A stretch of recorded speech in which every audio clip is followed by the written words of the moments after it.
नमस्कार दोस्तों। हमारे पड़ोसी देश श्रीलंका का हाल बेहाल है और उसके इस बेहाल हाल की खबरें हमारे मीडिया चैनलों में पिछले कुछ महीनों से लगातार छाई हुई हैं। कुछ दिनों पहले तो हालात इतने बिगड़े कि एक सांसद ने खुद को गोली मार ली। वहाँ के जो पूर्व प्रधानमंत्री हैं महिंदा राजपक्षे, उनके पैतृक आवास को हम्मनटोटा में आग लगा दी गई और उन्हें इस्तीफा देना पड़ गया। उनकी जगह रानिल विक्रमसिंघे को प्रधानमंत्री बनाया गया। श्रीलंका में कैसे हालात काबू से बाहर हो गए, कैसे ऐसा हाल बेहाल हुआ और कैसे हो गया अर्थ का अनर्थ, आइए आज इन्हीं सब बिंदुओं पर चर्चा करते हैं। अगर हम दक्षिण एशिया में तुलना करेंगे तो हम पाएंगे कि श्रीलंका बहुत पिछड़ा हुआ देश नहीं है।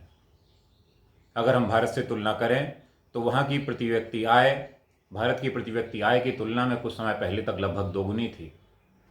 अगर मानव विकास सूचकांकों की चर्चा करें तो इस मामले में हमारा जो सबसे विकसित राज्य है केरल की तुलना में भी श्रीलंका के मानव विकास सूचकांक भारत से बेहतर ही रहे हैं, केरल से भी बेहतर ही रहे हैं।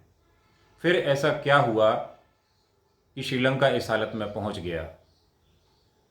कुछ गलत नीतिगत निर्णय, कुछ संरचनात्मक समस्याएं और नियंत्रण के बाहर वैश्विक आपदाओं ने श्रीलंका को इस हालत में धकेल दिया कि वो आर्थिक दुष्चक्र के दलदल में फंस गया। श्रीलंका की आर्थिक और राजनीतिक व्यवस्था की संरचनात्मक समस्याएं बहुत पुरानी हैं। 1983 से 2009 तक श्रीलंका को LTTE के साथ गृह युद्ध लड़ना पड़ा। इसमें श्रीलंका का भारी खर्चा हुआ, यहाँ तक कि एक समय श्रीलंका का रक्षा बजट उनके कुल बजट का 21% हो गया। दोस्तों, 2 करोड़ की जनसंख्या पर श्रीलंका की सेना 1 लाख है। अगर भारत के हिसाब से देखें तो 138 करोड़ की जनसंख्या पर इस हिसाब से 69 लाख की सेना होनी चाहिए, लेकिन भारत की सेना 15 लाख है। ये तुलना बताती है कि श्रीलंका की सेना कितनी ज़्यादा ओवरसाइज है और इस ओवरसाइज सेना पर लगातार धन व्यय होता है। श्रीलंका की राजनीति पूर्णतः परिवारवाद से ग्रस्त रही है, प्रारंभ से ही ग्रस्त रही है, केवल राजपक्षा परिवार की बात नहीं है। यहाँ की राजनीति प्रबल सिंहली राष्ट्रवाद पर आधारित रही है। आर्थिक रूप से श्रीलंका कभी आत्मनिर्भर नहीं रहा। विदेशी मुद्रा के लिए वो अपने पर्यटन, कृषि निर्यात जैसे चाय, रबर आदि, वस्त्र उद्योग, इन पर निर्भर रहा और इससे जो विदेशी मुद्रा आती थी वो अत्यावश्यक वस्तुओं के आयात में व्यय हो जाती थी। निर्यात आयात कुल मिलाकर एक दूसरे को संतुलित कर देते थे। मूल बात यह है कि अगर विकास परियोजनाएं श्रीलंका चलाना चाहता तो विकास परियोजनाओं के लिए कोई खास धनराशि श्रीलंका के पास बचती नहीं थी। इसलिए विकास परियोजनाएं जैसे कि हम्मनटोटा बंदरगाह श्रीलंका को कर्ज लेकर चलाने पड़े। जो श्रीलंका की मुसीबत अभी आई है उसके शुरुआती लक्षण इसी हम्मनटोटा बंदरगाह परियोजना में ही दिखते हैं। श्रीलंका कोलंबो की तरह एक और पोर्ट हम्मनटोटा में विकसित करना चाहता था, लेकिन श्रीलंका के पास पैसा नहीं था। उन्होंने चीन से कर्जा लेकर और सहयोग लेकर यह बंदरगाह विकसित किया। श्रीलंका शुरू में इस बंदरगाह की परियोजना को लेकर अमेरिका और भारत के पास आया। वो इन देशों से इसे विकसित करवाना चाहता था, लेकिन भारत और अमेरिका ने जो अपनी फीजिबिलिटी स्टडीज़ की उसके हिसाब से ये सिद्ध हो गया कि ये परियोजना श्रीलंका के लिए आर्थिक रूप से लाभदायक सिद्ध नहीं होगी। लेकिन उस समय के जो राष्ट्रपति थे महिंदा राजपक्षे, वो अड़े थे कि उन्हें हम्मनटोटा में बंदरगाह विकसित करना है, क्योंकि हम्मनटोटा उनका गृह नगर था। तो ये एक जिद थी और ये राजनीतिक हितों से प्रेरित थी। तो जिद और राजनीतिक हितों के आधार पर एक बड़ा आर्थिक निर्णय ले लिया गया और चीन के सहयोग से, चीन से कर्जा लेकर हम्मनटोटा बंदरगाह का निर्माण किया गया। और जैसा कि पहले से ही आशंका थी, हम्मनटोटा बंदरगाह एक बहुत बड़ी आर्थिक असफलता सिद्ध हुआ। दोस्तों, जब कोई देश कर्जा लेकर किसी अवसंरचना का निर्माण करता है तो 2 बेसिक चीज़ों का ध्यान रखता है। अवसंरचनात्मक निर्माण धीरे धीरे करके बहुत समय बाद लाभ देना शुरू करते हैं, इसलिए उनके लिए जो कर्जे लिए जाते हैं वो लंबे समय के और कम ब्याज दर के कर्जे होते हैं। लेकिन चीन से श्रीलंका ने जो कर्जा लिया था वो ज़्यादा ब्याज दर और कम समय का था। 2016 आते आते श्रीलंका कर्ज चुकाने की स्थिति में नहीं रहा, उसकी डिफ़ॉल्ट की स्थिति बन गई। ऐसी स्थिति से बचने के लिए हम्बनटोटा पोर्ट के 85% भाग को एक चीनी कंपनी ने 99 साल की लीज पर ले लिया। श्रीलंका डिफ़ॉल्ट से बच गया, लेकिन उसने अपना बंदरगाह खो दिया। यही श्रीलंका के आर्थिक समस्याओं के प्रारंभिक लक्षण यहीं से शुरू। लेकिन कहते हैं कि जब मुसीबत आती है तो कभी अकेले नहीं आती, अपने पूरे परिवार को साथ लेकर आती है। और श्रीलंका के राजपक्षे परिवार की सरकार ने तो मुसीबतों को न्योता देने में कोई कसर भी नहीं छोड़ी। इस परिवार की सत्ता पर कब्जे की जो हनक है, उसका अंदाज़ा इस बात से लगाया जा सकता है कि एक समय देश के सर्वोच्च 9 पदों पर इसी परिवार के लोग विराजमान थे और वो देश के बजट का 75% नियंत्रित करते थे। सत्ता की एब्सोल्यूटनेस इस सीमा तक थी कि इस परिवार के एक व्यक्ति बेसिल राजपक्षे को वित्त मंत्री बनाने के लिए देश का संविधान ही बदल दिया गया। दोस्तों, जब इस तरह की सत्ता का केंद्रीकरण हो जाता है, चाहे वो पार्टी में हो चाहे देश में, तो इसके नतीजे बुरे होते हैं, क्योंकि सही गलत बताने वाला कोई व्यक्ति बचता ही नहीं है। कोई व्यक्ति ऐसी हिम्मत ही नहीं कर पाता कि वो परिवार के सामने जाए और सही या गलत बताए। और अगर कोई सही गलत बताता भी है तो उसे उसका खामियाजा भुगतना पड़ता है। श्रीलंका में असहमति के स्वरों को सत्ता से बाहर का रास्ता दिखा दिया गया और कई बार तो जेल का रास्ता भी दिखाया गया। ऐसे में वही होना था जो हुआ, सब हाँ में हाँ मिलाने लगे। और इस अवस्था का चित्रण तुलसीदास जी ने किया है, बहुत अच्छे से कह गए हैं। सचिव वैद गुरु तीन ज्यों, प्रिय बोलहि भयास, राज धर्म तन तीन कर, होए बेग ही नास। श्रीलंका की सरकार के मंत्रियों ने हाँ में हाँ मिलाना शुरू किया और उसका जो नतीजा होना था वो आया। श्रीलंका की अवसंरचनात्मक समस्याएं जो थीं, मूलभूत समस्याएं थीं, उसके कारण मुसीबत तो आनी ही थी, लेकिन उन मुसीबतों का ट्रिगर बिंदु बने ईस्टर बम धमाके। अप्रैल 2019 में हुए ईस्टर बम धमाके, जिनसे पूरा श्रीलंका दहल गया। 250 से अधिक लोग इन ईस्टर बम धमाकों में मारे गए। कायदे से होना तो ये चाहिए था कि इसके बाद सरकार और कानून व्यवस्था अपना काम करते, स्थिति सुधारी जा सकती थी। यह प्रारंभ था, लेकिन ऐसा नहीं हुआ। सिंहली राष्ट्रवाद ने जोर मारा और इन धमाकों के बाद एंटी मुस्लिम दंगे शुरू हो गए। परिणाम स्वरूप पर्यटन पर बहुत बुरा असर पड़ा। दोस्तों, वहाँ का पर्यटन हमारे देश के पर्यटन जैसा नहीं है।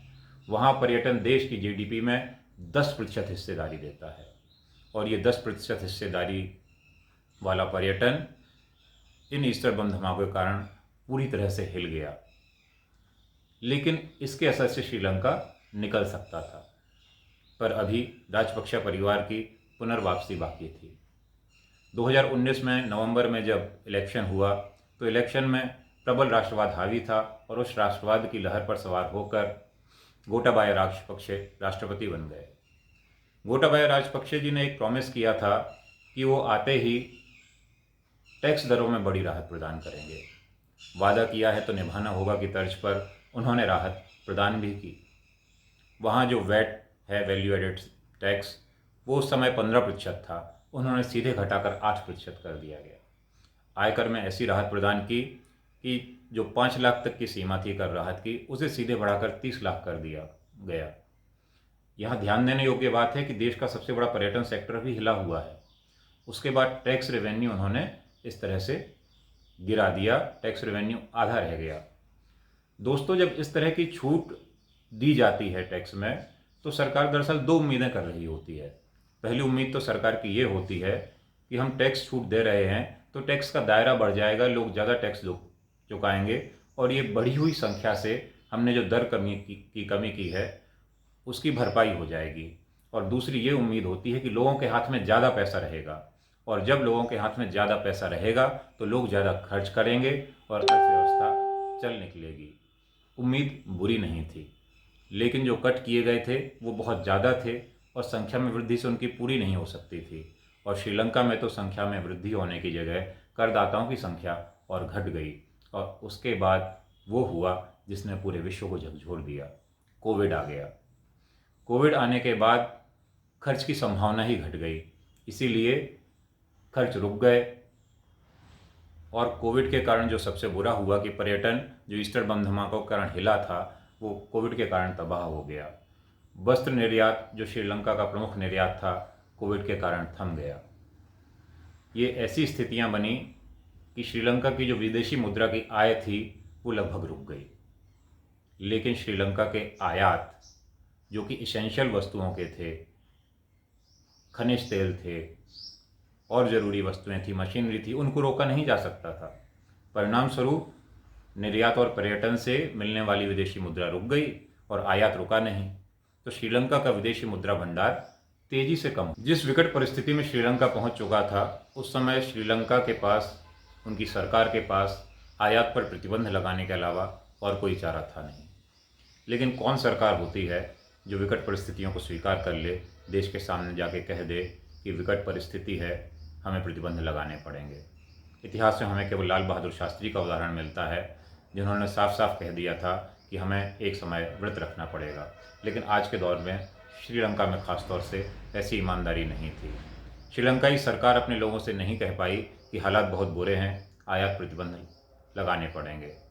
इसीलिए श्रीलंका की सरकार ने एक गज़ब का तरीका निकाला, जो श्रीलंका के लिए और भयावह सिद्ध हुआ। श्रीलंका के आयात का एक बड़ा हिस्सा रासायनिक उर्वरकों और कीटनाशकों का था। गोटाबाया राजपक्षे जब चुने गए थे, तब उन्होंने वादा किया था कि 10 साल की समय सीमा में धीरे धीरे करके श्रीलंका को पूरी तरह से ऑर्गेनिक फार्मिंग पर ले आएंगे। लेकिन अब उन्होंने रातों रात श्रीलंका के ऑर्गेनिक बनने की घोषणा कर दी। ऑर्गेनिक बनने की घोषणा के साथ ही रासायनिक उर्वरकों और कीटनाशकों के आयात पर प्रतिबंध लगा दिया गया। श्रीलंका को लगा कि इससे तय बात है कि कुछ ना कुछ मात्रा में विदेशी मुद्रा भी बचेगी।